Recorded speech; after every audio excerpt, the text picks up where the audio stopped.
बीते कुछ दिनों से गोंदपुरा क्षेत्र में एक इंडस्ट्री मालिक और ट्रक यूनियन में जबरदस्त हंगामा हुआ, जिस पर दोनों तरफ पुलिस ने केस रजिस्टर किया है। इंडस्ट्री मालिक राजन धीर ने बताया कि उनकी फैक्ट्री में साबुन और लिक्विड का रॉ मटेरियल तैयार होता है। 22 तारीख को लॉकडाउन जब हिमाचल प्रदेश सहित पूरे भारत में हुआ था, तब ट्रक यूनियन टालीवाल के ट्रकों में सामान लोड करवा रखा था, परंतु यूनियन द्वारा बाहरी राज्यों को नहीं भेजा गया। ड्राइवरों द्वारा अपने मालिकों के घर में ट्रक खड़े कर दिए गए। आज जब मैंने अपनी गाड़ी में सामान लोड कर ट्रक गेट से बाहर निकाला तो ट्रक यूनियन के लोगों द्वारा मेरी गाड़ी पर पथराव किया गया और गाड़ी के शीशे तोड़ दिए। मेरे ड्राइवर ने भागकर जान बचाई।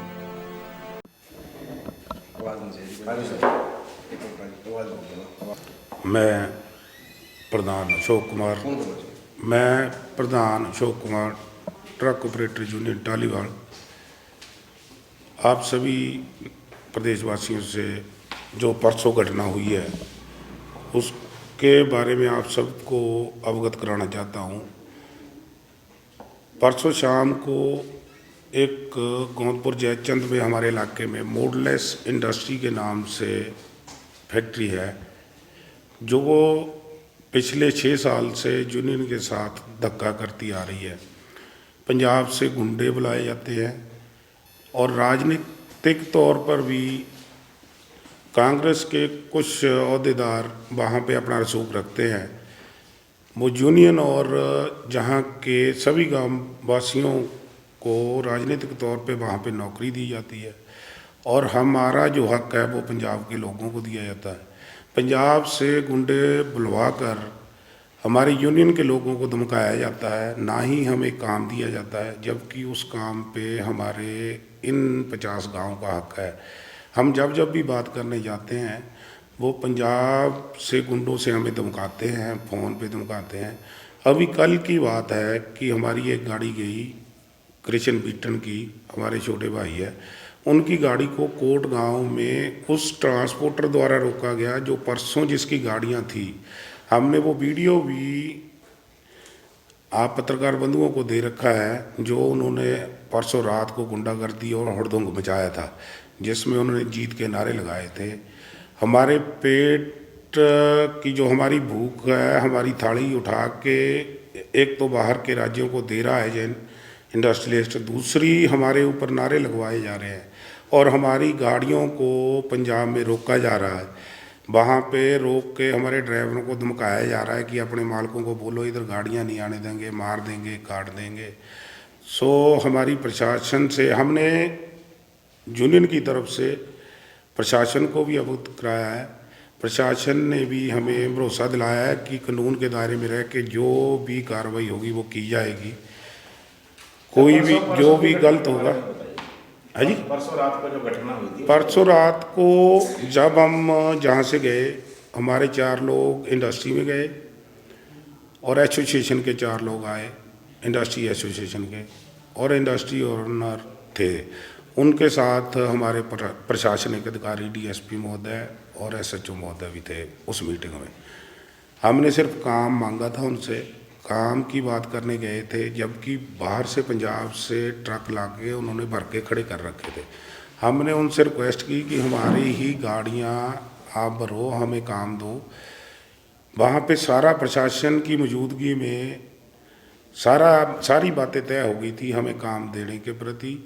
उन्होंने बोल दिया था कि काम दिया जाएगा आपको। हम शाम को मीटिंग के बाद बड़े खुश थे, सभी गांववासी जितने भी लोग वहाँ गए थे सभी खुश थे। प्रशासन का हमने धन्यवाद भी किया था और इंडस्ट्री का भी धन्यवाद किया था। हमें मालूम नहीं था कि उसके दिल में कोई चोर बसा हुआ है। उन्होंने पहले से प्लानिंग कर रखी थी। जो गाड़ियाँ पंजाब से एक जयपाल करके ट्रांसपोर्टर है वो, और एक देवी लाल करके ट्रांसपोर्टर है, उन्होंने इंडस्ट्री मालिक के साथ मिलके अपने पंजाब से 40-50 गुंडे लाके जंगल की पहाड़ी पे बिठा रखे थे। जैसे ही थोड़ा अंधेरा हुआ, हम घर को निकलने ही वाले थे कि इतने में उन्होंने 7 बजे के करीब ऊपर पहाड़ी से पत्थर मारने शुरू कर दिए। तो हिमाचल में तो लॉकडाउन है, हिमाचल में वो लोग पंजाब से कैसे आ गए?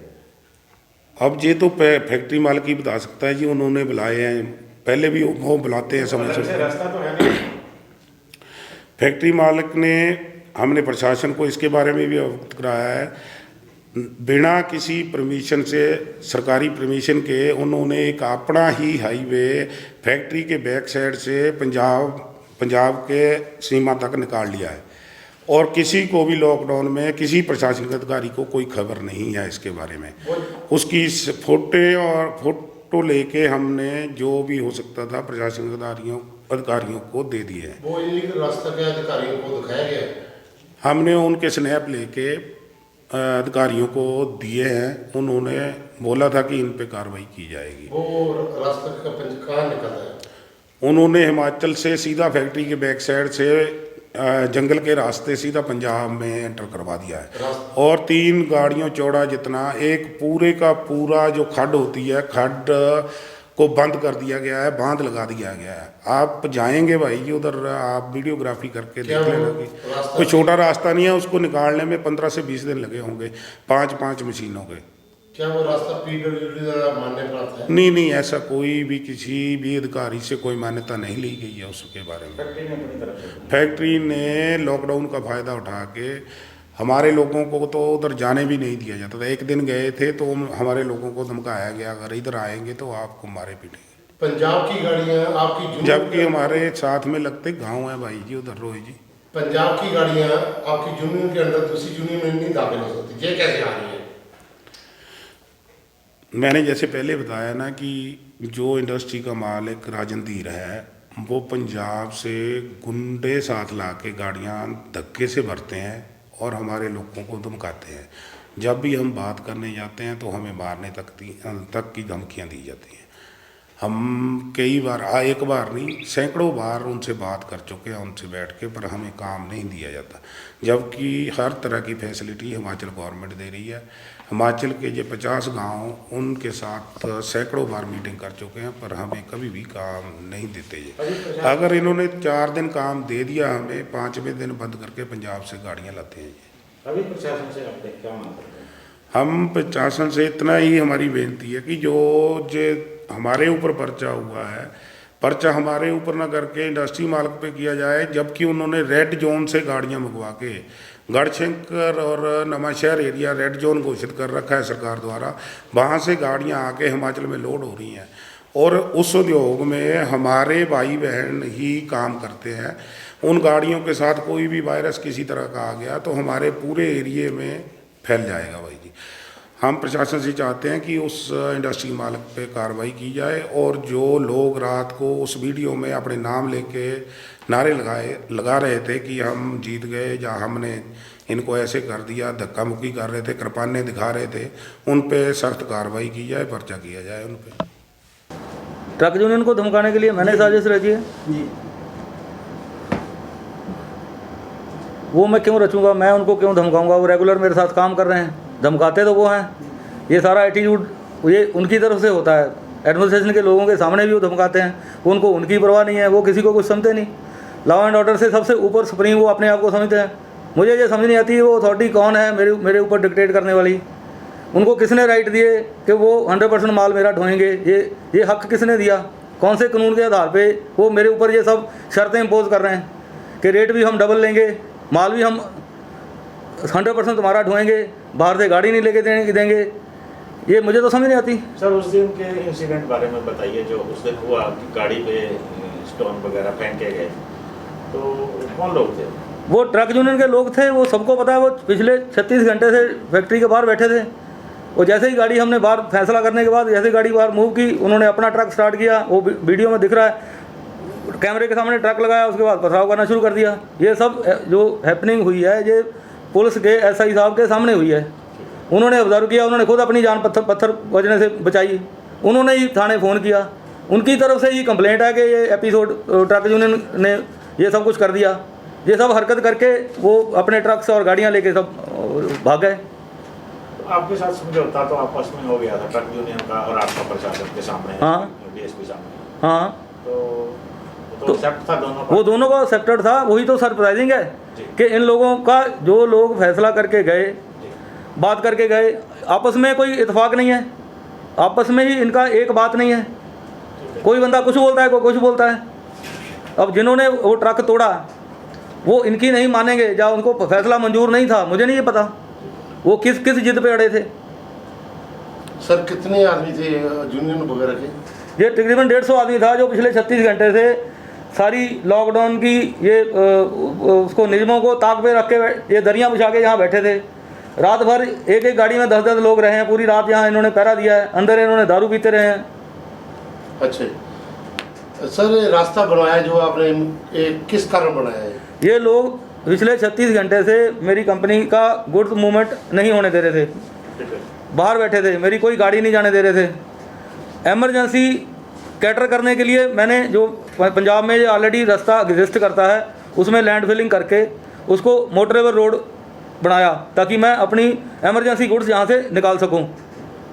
बस दैट्स इट। उनका एक आरोप ये है कि पंजाब से लोग बुलाए गए, क्या उस पर आपका क्या कहना है? पुलिस प्रशासन यहाँ सामने बैठा था, कौन लोग आए उनकी प्रेजेंस में, मतलब कौन लोग आए? पुलिस यहाँ सामने बैठी है, बैरियर पे 10 लोग पुलिस के लगे हैं, पंजाब पुलिस भी लगी है, हिमाचल पुलिस भी लगी है, वो कैसे अंदर एंटर कर सकते हैं? तो ये ऐसे निराधार है, रेपुटेशन सवाल, मतलब अब इनको कोई कुछ भी क्लू नहीं मिल रहा तो इधर उधर की बातें कर रहे हैं। सर अब साल का सालाना मतलब रेवेन्यू वगैरह सरकार को मतलब कितना टैक्स वगैरह देते हैं? लगभग टैक्स में हैंडसम टैक्स देता हूँ, I am a good tax payer. 6.5 crore के आसपास GST पे कर रहा हूँ, 4 करोड़ का तो बिजनेस इन ट्रक यूनियन को ही देता हूँ सालाना, और इलेक्ट्रिसिटी बिल की भरपाई अराउंड 5 करोड़ होती है। IT अच्छा खासा IT पे करता हूँ। सभी जो गवर्नमेंट के नॉर्म्स है, गवर्नमेंट के टैक्सेस हैं वो हम पे करते हैं। अभी आप सरकार से कुछ चाहते हैं? सरकार से मैं यही सरकार से चाहता हूँ, हिमाचल में कोई डिपार्टमेंट हमें कोई ट्रबल नहीं करता, सभी लोग बहुत ही ज़्यादा कोऑपरेटिव हैं। मैं सभी डिपार्टमेंट को बहुत ही अप्रिशिएट करता हूँ, इतनी सबकी सपोर्ट रहती है। सिर्फ ये एक कलंक लगा हुआ है ट्रक यूनियन, हमारी इनके साथ शादी हो गई है, हमें इनके साथ ही रहना है, ऐसा मैं महसूस करता हूँ। ये शादी टूट नहीं सकती, हम इन्हीं से सबसे ज़्यादा परेशान हैं। अगर ये यहाँ से निकाल दी जाए, इनको ख़त्म कर दिया जाए तो 5 गुना इंडस्ट्री, ये सभी इंडस्ट्रीज की गारंटी है, 5 गुना इंडस्ट्री और यहाँ पे आएगी और इस हेवन में काम करने के लिए हैप्पी रहेगी। यही मेरी सरकार से गुजारिश है, इनको ख़त्म किया जाए to maintain industrial harmony. Sir Himachal Pradesh के कितने लोगों ने रोजगार दिया होगा? हिमाचल प्रदेश के 204 लोग मेरे ऑन रोल हैं जो रोज़गार पा रहे हैं। डायरेक्ट इनडायरेक्ट मेरे साथ 1000 लोग जुड़े हुए हैं जो किसी तरह इस उद्योग से उनको फ़ायदा पहुँचता है। कोई छोटी पोस्ट से बड़ी पोस्ट में भी हिमाचल के हैं? सभी, मेरी टोटल मैनेजरियल स्टाफ जितना है वो 100% हिमाचली है। सर ट्रक यूनियन और एक मॉडर्न इंडस्ट्री है, उसमें कुछ विवाद होता है, उसके बारे में क्या कहेंगे? ये हमारी ट्रक यूनियन टालीवाल है जो, और एक हमारी ये मॉडलस कॉस्मेटिक्स हैं गोंदपुर जयचंद में। सोप का जो रॉ मटेरियल है वो मैन्युफैक्चर कंपनी कर रही है, तो उनके बीच में माल को ढुलाई को लेके कुछ उनके मुद्दे थे, जिसके रिगार्डिंग ट्रक यूनियन और कंपनी के जो अधिकारी है उनके साथ पहले भी प्रशासनिक अधिकारियों की बातचीत यहाँ हरोली में हुई थी, और उनका जो आपस में समझौता हुआ था उसके हिसाब से ट्रक यूनियन जो है वो मॉडलस कॉस्मेटिक्स से सामान उठाने के लिए तैयार हो गए थे, और ये सामान जो है हरिद्वार, बद्दी और सितारगंज उत्तराखंड में है, वहाँ के लिए इन्होंने सामान उठाने के लिए राजी हुए थे। उसके बाद 21 अप्रैल को शाम के समय इनका वहाँ पे मॉडलस कॉस्मेटिक्स की खुद की कंपनी की एक गाड़ी जो सामान लेके जलंधर जा रही थी, उसके ऊपर जो हमारे ट्रक यूनियन से संबंधित लोग जो अभी तक बताए जा रहे हैं उन्होंने पथराव किया, कुछ उसकी जानकारी हुई थी। तो उसके बाद पुलिस ने ट्रक यूनियन के कुछ लोगों पे केस रजिस्टर किया है, जिसकी छानबीन अभी चल रही है। सर माननीय हिमाचल प्रदेश न्यायालय द्वारा फैक्ट्री वालों को कोई ट्रकों की परमिशन भी मिली हुई है? हाँ, हिमाचल प्रदेश माननीय उच्च न्यायालय द्वारा फैक्ट्री के 5 गाड़ियां हैं जिनके ऊपर वो अपनी फैक्ट्री जो है उन गाड़ियों के थ्रू अपना सामान इधर उधर पूरे देश में कहीं भी भेज सकते हैं, उनके लिए कोई रोक टोक कहीं नहीं है।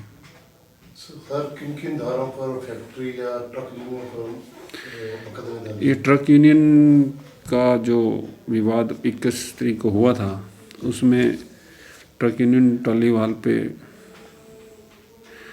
आईपीसी की धारा 168, 269, 270, 427, 147, 149 और नेशनल डिजास्टर मैनेजमेंट एक्ट की सेक्शन 51 के तहत केस रजिस्टर किया गया है। इसी तरह फैक्ट्री द्वारा अपने जो प्रेमाइसिस है उसमें कंस्ट्रक्शन करने के लिए उन्होंने वहाँ पे कुछ मशीनरी का इस्तेमाल किया था, तो जिसकी कि उन्होंने कोई परमिशन नहीं ली हुई थी। उसके लिए फैक्ट्री के अगेंस्ट, प्रबंधन के अगेंस्ट आईपीसी की सेक्शन 188 और 269 और नेशनल डिजास्टर मैनेजमेंट एक्ट के सेक्शन 51 के तहत मुकदमा पंजीकृत हुआ है। सर जो फैक्ट्री की जमीन है वो सुनने में आया, ये सूत्रों से पता लगा है कि वो जमीन पंजाब राज्य में पड़ती है। शायद मुकदमा पंजाब द्वारा कुछ हुआ है? ऐसा है, वो अभी जांच का विषय है। अभी हमारे पास जो हिमाचल राज्य में उनकी मतलब फैक्ट्री का खुद का, एक्चुअली ये जो यूनिट है ये हिमाचल और पंजाब की बाउंड्री पे स्थित है, तो उसमें कुछ इन्होंने कंस्ट्रक्शन या खुदाई का जो काम है हिमाचल के क्षेत्र में किया है, कुछ पंजाब में है। वो दौरान इन्वेस्टिगेशन इसकी डिमार्केशन करवाई जाएगी, तभी पता चल पाएगा। सर पथराव के दौरान क्या कोई अपने पुलिस के कर्मचारी भी घायल हुए? नहीं, हमारे कोई भी कर्मचारी घायल नहीं है उसमें। सर कितने लोगों पे मामला दर्ज हुआ है ट्रक यूनियन के? अभी तक तो प्राइमा फेसिया हमने 19 लोगों के खिलाफ ये मुकदमा दर्ज किया है। सर कुछ लोगों का आरोप है कि हम नहीं थे वहाँ पर, फिर भी मामला दर्ज कर लिया। मामला दर्ज कर लिया। चलो ये छानबीन का विषय है, जांच के दौरान जो भी सामने आएगा तो इसके हिसाब से आगे कार्रवाई की जाएगी। अब आने वाले समय में क्या मतलब प्रशासन क्या योगदान देगा कि इन दोनों का मतलब काम भी चले, फैक्ट्री भी चलती है, ट्रक यूनियन का काम भी चले? नहीं, उसके ये जो विवाद हुआ एक एक्सेप्शन था, किसी क्यों हुआ उसकी जानकारी इन्वेस्टिगेशन ऑफिसर ले रहे हैं और इन्वेस्टिगेशन के दौरान ये सब सामने आ जाएगा। उसके बाद इनका दोनों का काम जो है सुचारू रूप से चल रहा है। कल भी मॉडलस कॉस्मेटिक्स को जो भी गाड़ियाँ जिस रूट पे चाहिए थी वो यूनियन ने प्रोवाइड करवाई हैं और आज भी गाड़ियाँ वहाँ गई हैं। आगे भी शांतिपूर्वक इनका काम चलता रहेगा। Thank you. एनकाउंटर ऊना से सुशील पंडे के साथ रोहित शर्मा की रिपोर्ट।